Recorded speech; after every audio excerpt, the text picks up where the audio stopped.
खुलुमबाय बयनिसिमबो नोंथांमोननि थाखाय माखासे खौरांफोर लानानै फैलायबाय आरो चेनेलाव गोदानब्ला अन्नानै चेनेलखौ साबस्क्राइब खालामनानै लादो बेल आइकनखौ एलाउ होनानै ला जाहाथे नोंथांनाव सिगां नटिफिकेसन सहैग्रोयो। दानिया खोनासंलांदो। गिबि खौराङाव दङ इंराजि गोदान बोसोरनि सिगां हान्थामेला बिफाननिफ्राय क'क्राझार जिल्लानि सिङाव थानाय गंफ्रोमबो पुलिस आउटपस्टनि सिङाव गोग्लैनाय गुबुन गुबुन जायगाफोराव गोख्रों सिग्रोमदों। क'क्राझार हान्थामेला बिफाना गारि सालायगिरिफोरखौ थांनाय 10 दिसेम्बर बेलासि समनिफ्रायनो कारिगाव साखाथियाव हान्थामेला बिफानजों लोगोसे कारिगाव पुलिस आउटपस्टनि पुलिस बिफाना जौ आरो निसा लानानै गारि सालायगिरिफोरखौ गोख्रों सिग्रोमनाय हाबाफारि बानजायदों।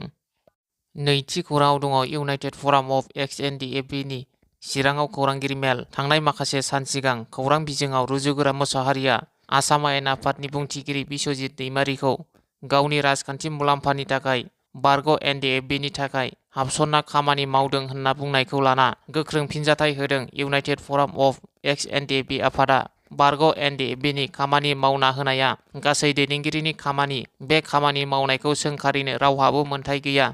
जों बिजेपि, बिपिएफ, इउपिपिएल एबा कंग्रेस दोलोआव थांनो नागिराखै। बे बाथ्राखौ बुंदों इउनाइटेड फराम अफ एक्स-एन-डि-एफ-बि नि गाहाय नेहाथारि बि रिमोनलां बिथाङा। थामथि खौराङाव दङ मोनसे गोजोनथाव खौरां बिटिआरनि थाखाय 50 आरो बिटिआरनि बायजोआव थानाय बर'फोरनि थाखाय 50। बे खेबनिफ्राय बड'फा सुपार 50 खौ बड'फा सुपार 100 मिशन खालामनाय जासिगोन होनना बिटिआरनि सिएम प्रमद बर' बिथाङा बुंदों। ब्रैथि खौराङाव दङ तामुलपुरनि गयबारियाव बिटिआरनि सिएम प्रमद बर' आरो एमएलए जलेन दैमारिनि नुजाथिनायाव बिपिएफनि सा 12 सोद्रोमाफोरा इउपिपिएल दोलोआव जयेन जादों।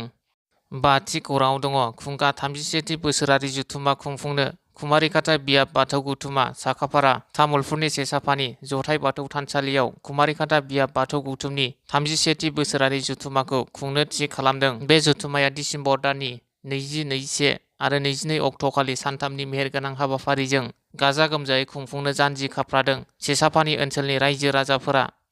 द'थि खौराङाव दङ आसाम सरकारनि 12 साननि हाबाफारिया मैयानिफ्राय जागायबाय। फरायसाफोरनो स्कुटि, साइकेल आरो आनन्दराम बरुवा बान्था 2024 खौ गथायनायखौ जागायो। रायजो सरकारा एसएसएलसि आनजादाव जाय फरायसाफोरा 75 जौखोन्दो लानानै उथ्रिसार जानो हादोंमोन बै फरायसाफोरनो आनन्दराम बरुवा बान्थानि गेजेरजों 12,500 रां बान्था महरै होनाय जागोन। लोगोसेनो थाखो 9 आव फरायनाय फरायसाफोरनोबो साइकेल राननानै होनाय जागोन।